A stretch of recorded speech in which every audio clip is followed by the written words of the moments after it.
Haupa kaixo guztioi.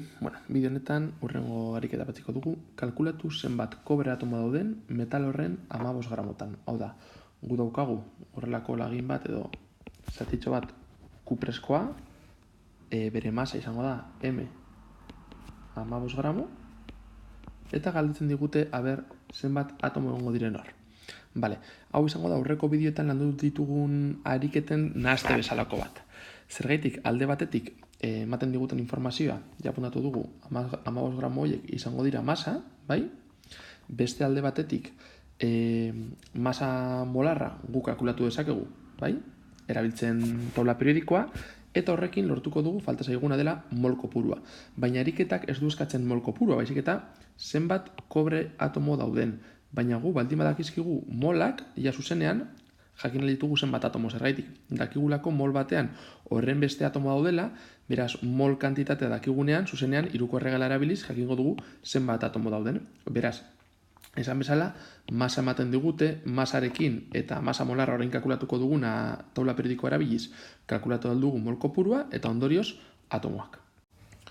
Begiratzen baldin badugu taula periodikoan daukagu kuprea horrela agertzen dena, gogoratu hemen azpean agertzen den zenbakia izango dela bere masa atomikoa.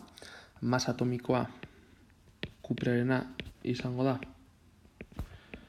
63,5 U, eta gogoratu badaukagula aukera zuzenean hau bihurtzeko mundu makroskopikora, moletara, ari gara lehenik eta atomoetan mundu mikroskopikoan mundu makroskopikora, eta aldaketa hori zuzenean da masa molarra M handiarekin idazten dena kuprearena, izango da lortu dugun zenbaki berdina, baina gramotan adierazita.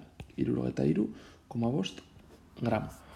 Orain, badakigu zenbat den hasieran genukan masa, hasieran genukan masa ziren 15 gramo, horretaz aparte, masa molarra dira 63,5 gramo, eta erabiltzen dugun formula erlazionatzeko, hau hiruko erregalarekin baita ere kalkulatu dezakezu, eta batzuetan asko errazagoa da, baina badazpa ere, hemen idatziko dugu formula.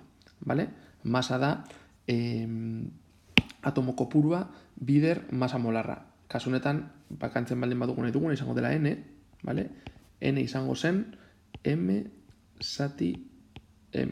Kasu honetan, 15 gramo zati 63,5 gramo. Hau egiten baldin baduzue kalkulagailuarekin ematen du 0,24 mol. Badakigu zenbat mol ditugun, baina galdetzen digutena izango da zenbat atomo dauden. Eta, hasieran esan dugun bezala, mol batean, hori da ja beti gertatuko dena, berdin dio zein elementurekin beti gertatzen da, mol batean egongo dira 6,022 bider 10^43 atomo. Hau da Avogadroren zenbakia, zenbaki potolo hau Avogadroren zenbakia da. Gu kasu honetan daukaguna da 0,24 gramo, 0,24 mol, 0,24 mol. Beraz, zenbat atomo izango ditugu? Kalkulatzen dugu hemen izarekin, azkenan iza honetan egin behar duguna da 6,022 bider 10^43, hori guztia bider 0,24. Eta maitza hurrengoa izango da. Gogoratu horrelakoetan, nik egiten duena izango dela zenbakiak alde batetik jarri, 6,022 bider 0,24, hau kalkulatu eta hau gero 10 berreturak.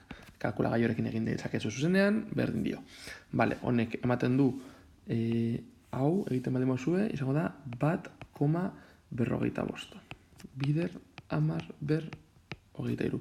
Notazio zientifikoan idatzita dago daukagulako zenbaki bakar bat komaren aurrean eta gero bi zenbaki komaren atzean borobilduta daudenak, beraz, hau izango da emaitza. Hau izango da atomo kupre. Hori izango da gure ariketaren emaitza.